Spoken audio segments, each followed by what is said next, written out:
Salutez les amis, c'est Stevaggy et bienvenue sur One Piece Révélation. On se retrouve aujourd'hui pour l'analyse des premiers spoils du chapitre 1045 de One Piece. Un chapitre consacré exclusivement au combat entre Luffy et Kaido. Et pour les plus téméraires d'entre vous, ceux qui veulent regarder et qui vont regarder la vidéo jusqu'au bout, alors je vais faire une parenthèse sur le cas Zoro parce que ce que j'ai abordé est hyper important.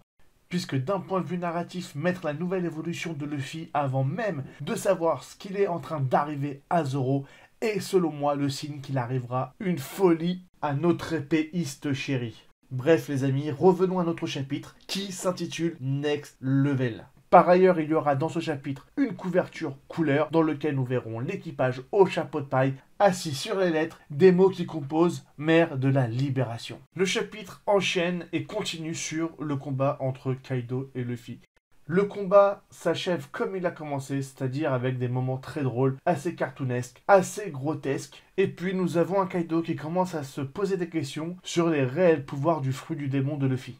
Il se demande comment est-ce possible qu'un paramécia puisse transformer le sol en caoutchouc et qu'au même moment, un paramécia puisse se transformer et changer de forme, puisque le changement de forme correspond uniquement aux Zoan. Juste une petite aparté parce que beaucoup de personnes m'ont posé la question de comment se fait-ce que Luffy soit toujours en caoutchouc et qu'il soit également un Zoan. Cette réponse, c'est pas moi qui l'ai inventée, c'est juste le Gorosei qui le dit. Du coup, ils expliquent que le Ito Itonomi de type Nika a la particularité d'être composé de caoutchouc. Et sa seconde particularité, c'est qu'il soit un Zoan mythologique, du dieu Nika Soleil. Et lorsque ce Zoan passe en mode éveillé, il a la capacité de changer de forme à l'infini. Sa seule limite, c'est l'imagination du possesseur de ce fruit du démon. Ce qui veut dire que ce fruit du démon a la capacité de prendre n'importe quelle forme et de s'adapter à n'importe quelle situation. Contrairement aux autres Zoan qui ont simplement la possibilité, pour la plupart d'entre eux, d'avoir un mode humain, hybride et animal. Et la dernière particularité de ce fruit du démon lorsqu'il rentre en mode éveillé, c'est qu'il a la possibilité de faire rire les gens autour de lui. Ce qui veut dire qu'il peut presque en faire ses alliés, comme l'avait expliqué Mihawk lors de la guerre de Marineford. Par ailleurs, il y a un post que j'ai fait la semaine dernière, selon lequel Luffy avait un impact également sur les personnes qu'il touche ou les personnes qui sont aux alentours de lui.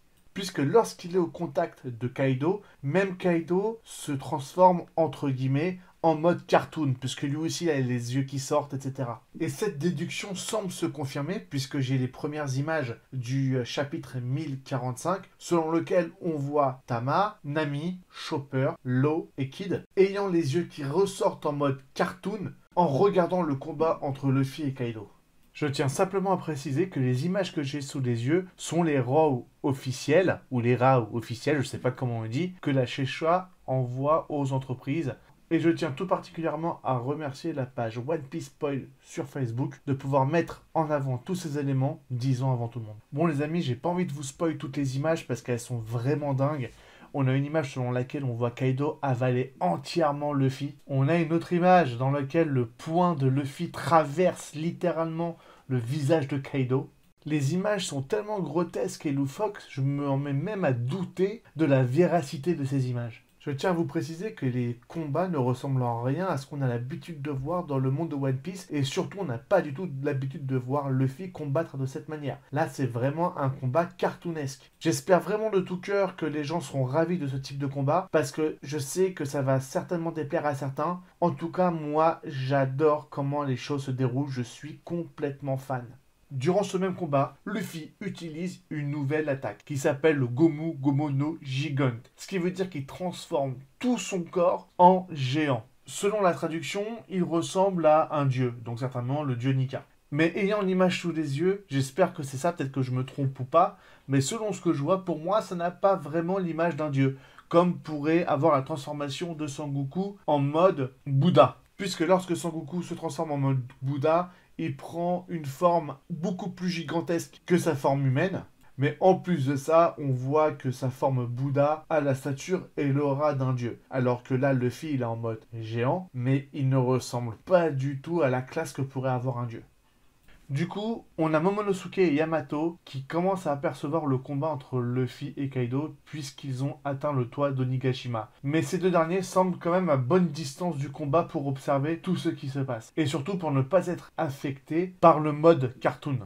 Nous avons les premiers spoils qui nous expliquent que Luffy commence à manquer d'énergie, puis il récupère son énergie grâce au rythme cardiaque qui est lié au roulement de tambour. Son cœur pompe le sang grâce au rythme cardiaque des tambours. Et en parallèle, on a l'image d'un Luffy, entre guillemets, qui commence à s'épuiser. On y voit bien son visage se dégrader au fil des cases, jusqu'au visage d'un Luffy en mode défraîchi, qui paraît assez vieillard avec la langue qui pend tellement il est fatigué. Mais comme l'explique le traducteur du chapitre, ce n'est pas l'éveil qui le fatigue et qui l'épuise, c'est simplement le mode Nika qui semble le régénérer continuellement. Donc je me demande, est-ce que c'est un effet de style lié au mode cartoon, ou bien est-ce que Luffy est réellement mort il y a 2-3 chapitres lorsque Kaido a annoncé sa victoire, et que c'est le mode éveillé qui permet à Luffy de rester en vie. Et puis il y a un autre phénomène que je constate sur les cases. Lorsqu'on voit le Luffy en mode Nika sur la première case, on voit toujours les roulements de tambour en train de battre au-dessus de sa tête. Au fur et à mesure que l'effet de Nika disparaît au fil des cases, on voit les roulements de tambour s'amenuire petit à petit. Jusqu'au moment où les roulements de tambour disparaissent et que le visage de Luffy est vraiment défraîchi avec la langue qui pend, ressemblant à un vieillard en fin de vie. Puis, comme je vous l'ai expliqué il y a quelques secondes, Luffy récupère son énergie sans aucune limite. Puis, le chapitre se conclut avec un gros coup de poing de Luffy sur le visage de Kaido, et Luffy qui rigole en demandant si ce n'est pas marrant. Du coup, je suppose que ce coup de poing correspond à la case dans laquelle on voit le poing de Luffy transpercer le visage de Kaido. Comme l'a expliqué le Gorosei, les Zoan ont la capacité d'avoir leur propre volonté. Et grâce à Pyram Hat, j'ai été le premier à vous dire sur YouTube que les fruits du démon de type Zoan ont la capacité de choisir les humains qui vont les manger. De la même manière que les lames choisissent leur épéiste. Cela expliquerait donc pourquoi Shanks le Roux a mis tant d'espoir en Luffy, parce qu'il connaît l'origine de ce fruit du démon. Il connaît également le secret des Zoan. Et depuis le début de l'histoire, Shanks le Roux avait bien compris que le Hito Hito no Mi avait choisi Luffy en tant que porteur. Pour la simple bonne raison que Luffy correspond en tout point à la joie, à l'infantilité. Il est un garçon joyeux de nature. Il a toujours porté ce sourire communicatif depuis sa tendre enfance.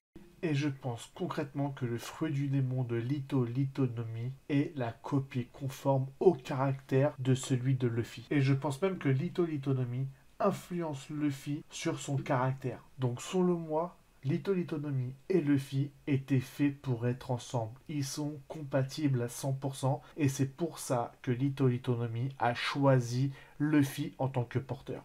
Et c'est pour cette raison que Shanks le Roux, Crocus et Rayleigh qu'il est l'homme que Roger attend. Et selon ma vision, pour moi, il est improbable que Shanks le Roux soit un mastermind, que Shanks le Roux soit un méchant. Lorsque Shanks est apparu sur Marie-Joise, les Tenryubito étaient déjà au courant que Luffy avait mangé le Hito Hito no Mi, puisque Luffy a déjà croisé Aokiji et il a déjà croisé la route du CP9 sur Ines Lobby. Il a combattu la marine sur Marineford. Au final, le gouvernement mondial sait depuis longtemps que Luffy possède le Hito Hito no Mi. Pour moi et selon ma vision, la venue de Shanks le Roux à Marie-Joise porte le même motif que lorsque Shanks est parti voir Barbe Blanche au sujet de Barbe Noire. Shanks le Roux est le seul à connaître la vérité sur Barbe Noire, puisque Barbe Noire est la plus grande menace de ce monde. Donc selon sa stratégie, il vaut mieux enterrer la hache de guerre durant un court instant avec le gouvernement mondial pour combattre Barbe Noire.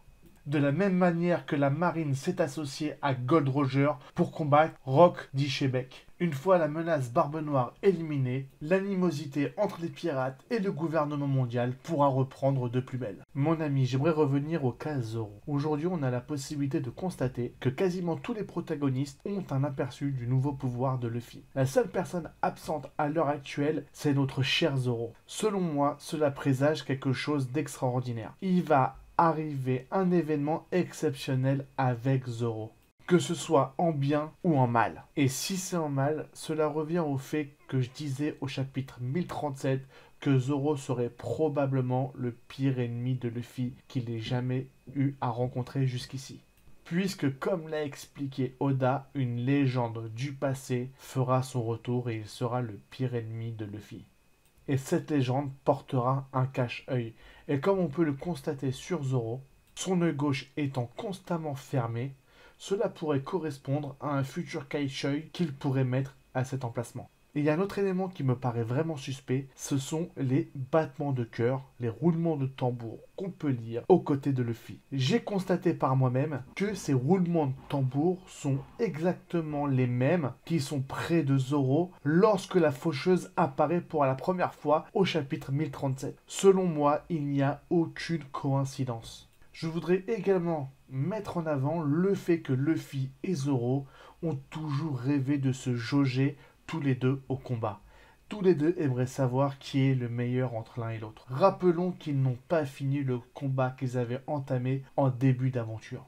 Souvenez-vous également que Zoro a dit qu'il fera tout son possible pour être le meilleur sabreur, que ce soit en bien ou en mal. Il y a également cette dualité entre Zoro et Luffy, puisque Zoro, à de multiples reprises, n'a pas hésité à contester les ordres de Luffy. Et il a également dit sur l'île des hommes poissons que Luffy ne serait pas en mesure d'être son capitaine s'il n'était pas capable de maîtriser le haki des rois. Au final, l'apparition de la faucheuse fera peut-être grandir cette dualité entre Zoro et Luffy pour un combat qui durera que quelques chapitres, bien évidemment. Ces deux personnages ont probablement besoin de se jauger. C'est une récurrence déjà vue sur d'autres mangas, tels que Naruto contre Sasuke, tels que Sangoku contre Vegeta.